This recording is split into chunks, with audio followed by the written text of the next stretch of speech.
Hey everyone, Cale with Apple Seeds here. We're at the teaching farm and it's February 1st. This is typically the time when we begin our soil prep for the season, so the gardening season is like officially here.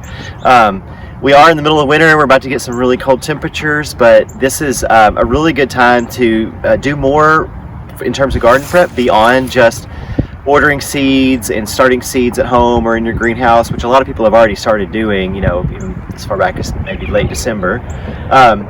Like I said, we started doing a little bit of soil prep in February with the intention of putting seeds and seedlings in the ground sometime in March, usually about mid-March, depending on the weather. So we have, in our gardens here, we usually plant a winter cover crop, or if we're growing really late into the season, we just mulch our beds with straw. And so we're just going to start tilling these beds and incorporating the straw into the beds. In a couple weeks, we'll till some of the cover crops in a garden behind us here.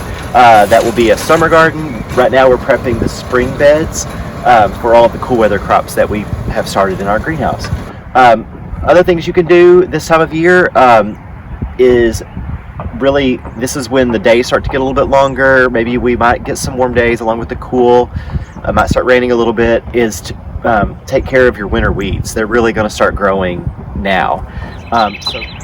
You can also do tool prep. You could do your tool inventory, clean your tools, sharpen your tools, start really getting your supplies together, because before you know it, you're going to be in the garden getting your hands dirty all the time. We do have our spring garden plan drawn out, so I've already done that. I've kind of sketched it out in terms of what beds are going to be available here.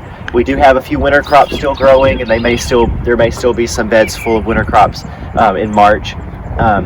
But that will be our transition period. So now we're going to jump on the tractor and till up our first beds.